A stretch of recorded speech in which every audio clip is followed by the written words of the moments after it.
ശീലങ്ങൾ രണ്ട് തരമുണ്ട്. ഒന്ന് നമ്മുടെ വളർച്ചയ്ക്ക് സഹായിക്കുന്ന ശീലങ്ങൾ അഥവാ ഹാബിറ്റ്സും, അതോടൊപ്പം തന്നെ നമ്മുടെ തകർച്ചയ്ക്ക് കാരണമായേക്കാവുന്ന ഹാബിറ്റ്സും. ഇതിൽ നല്ല ശീലങ്ങൾ നമ്മളെ വളർത്തുമ്പോൾ മോശം ശീലങ്ങൾ നമ്മളെ തകർക്കുന്നതിന് കാരണമായി തീരും. നമ്മുടെ ശീലങ്ങൾ നല്ലതാണോ അതല്ലെങ്കിൽ നമ്മുടെ ശീലങ്ങൾ നമ്മുടെ തകർച്ചയ്ക്ക് കാരണമാകുന്നതാണോ എന്ന് എങ്ങനെയാണ് നമ്മൾ തിരിച്ചറിയുന്നത്? ഒന്ന്, നമ്മുടെ ഒരു ശീലം നമ്മുടെ ബന്ധങ്ങൾ വളർത്തുന്നതിനും നമ്മുടെ ആരോഗ്യത്തിന് ഗുണകരമാകുന്നതും അതോടൊപ്പം തന്നെ നമ്മുടെ പ്രൊഫഷനും സമ്പത്തും ഒക്കെ ബന്ധങ്ങൾ നിലനിർത്തുന്നതിനൊക്കെ സഹായകരമായ രീതിയിലുള്ളതാണെങ്കിൽ തീർച്ചയായിട്ടും ആ ശീലങ്ങൾ നമ്മളെ വളർത്തുന്ന ശീലങ്ങളാണ്.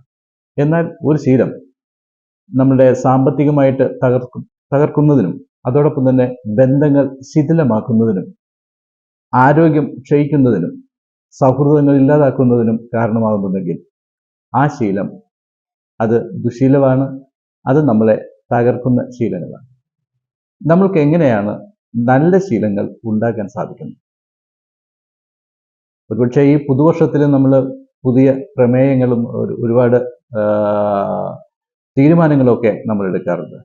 ആ തീരുമാനങ്ങളൊക്കെ അത് നടപ്പാക്കണമെന്നുണ്ടെങ്കിൽ, അത് നമ്മുടെ ഒരു ശീലത്തിൻ്റെ ഭാഗമായിട്ട് മാറണം എന്നുണ്ടെങ്കിൽ നമ്മളത് നമ്മളുടെ ഏറ്റവും ഇഷ്ടപ്പെട്ട ഏതെങ്കിലും ഒരു കാര്യവുമായിട്ട് ലിങ്ക് ചെയ്യുന്നത് നല്ലതായിരിക്കും. അല്ലെങ്കിൽ ആ കാര്യം ചെയ്യുന്നതിന് മുൻപ് ഞാനിത് ചെയ്തിരിക്കും.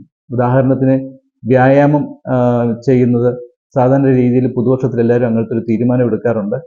പക്ഷെ അത് കുറച്ച് ദിവസം കഴിയുമ്പോഴേക്കും പിന്നീട് ആ ശീലം തന്നെ ഇല്ലാതായി പഴയ വഴിയിലുള്ള ആരോഗ്യ ശൈലിയുമായിട്ട് തന്നെ ജീവിത ശൈലിയുമായിട്ട് പോകാറുണ്ട്.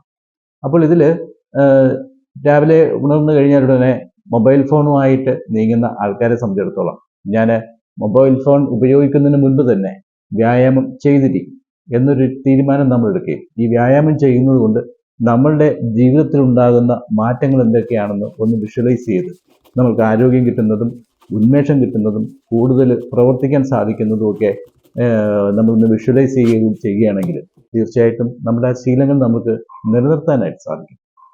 അതോടൊപ്പം തന്നെ നമ്മൾ ഉപേക്ഷിക്കാൻ വേണ്ടുന്ന ശീലങ്ങൾ, ഉദാഹരണത്തിന് ഇപ്പോഴേക്കും കൂട്ടുകാരും ഒക്കെ കൂടിയിട്ട് ലഹരി വസ്തുക്കൾ ഉപയോഗിക്കുന്ന ആൾക്കാരാണെങ്കിൽ കൂട്ടുകാരെ അവർ വിളിക്കുന്നൊരു സമയം, ആ ഒരു സമയം മൊബൈൽ ഫോൺ ഒന്ന് സൈലൻ്റ് ആക്കുകയും അത് നമ്മുടെ കൈവശമില്ലാത്ത രീതിയിൽ മറ്റെവിടെയെങ്കിലും മാറ്റിവെക്കുകയും ചെയ്യുകയാണെങ്കിൽ അവർ വിളിക്കുമ്പോഴേക്കും നമ്മളത് അറിയാതെ നമുക്ക് ആ രീതിയിൽ വേണമെന്നുണ്ടെങ്കിൽ നമുക്ക് ഈ ദുശീലങ്ങൾ ഒഴിവാക്കാനായിട്ട് നമുക്ക് ഇതേപോലുള്ള പ്രവർത്തനങ്ങളാണ് നമ്മൾ ചെയ്യുന്നത്. അതായത് നമ്മളെ പ്രചോദിപ്പിക്കുന്ന അല്ലെ പ്രേരിപ്പിക്കുന്ന ഘടകങ്ങൾ എന്താണോ അത് നമ്മളുടെ കൈവശം ഇല്ലാത്ത രീതിയിൽ അല്ലെങ്കിൽ അതൊരു ദുർഗ്രഹമാകുന്ന രീതിയിൽ നമുക്ക് ഉടനെ തന്നെ നമ്മുടെ കൈവശം അത് എളുപ്പം കിട്ടാത്ത രീതിയിൽ നമ്മളത് മാറ്റുകയാണെങ്കിൽ അത് ആ ശീലങ്ങൾ നമുക്ക് ഒഴിവാക്കാനായിട്ട് സാധിക്കും. അതോടൊപ്പം തന്നെ ആ ശീലം നമ്മൾ തുടരുകയാണെങ്കിൽ നമ്മുടെ ലൈഫിൽ, നമ്മുടെ ഹെൽത്തിലും, നമ്മുടെ കരിയറിലും, റിലേഷൻഷിപ്പിലും ഒക്കെ എന്തെല്ലാം ദോഷങ്ങൾ വരുന്നു, അത് നമ്മുടെ തകർച്ചയ്ക്ക് ഏത് രീതിയിൽ കാരണമാകുന്നു എന്നുകൂടി ഒന്ന് വിഷ്വലൈസ് ചെയ്യുമ്പോഴേക്കും അതിൻ്റെ ഇമ്പാക്റ്റ് കൂടി നമ്മുടെ മനസ്സിലുണ്ടെങ്കിൽ ആ ശീലങ്ങൾ നമുക്ക് ക്രമേണ ഉപേക്ഷിക്കുവാൻ സാധിക്കും. ഈ രീതിയിൽ നമ്മളുടെ വളർച്ചയ്ക്ക് സഹായിക്കുന്ന ശീലങ്ങളെ നിലനിർത്തുകയും അങ്ങനെയുള്ള ശീലങ്ങൾ കൂടുതലായിട്ട് തുടങ്ങുകയും നമ്മളെ തകർക്കുന്ന ദോഷം വരുന്ന ശീലങ്ങൾ ഉപേക്ഷിക്കുകയും ചെയ്യുമ്പോഴേക്കും നമ്മൾക്ക് മികച്ച ഒരു ജീവിതം നയിക്കുവാനായിട്ട് സാധിക്കും.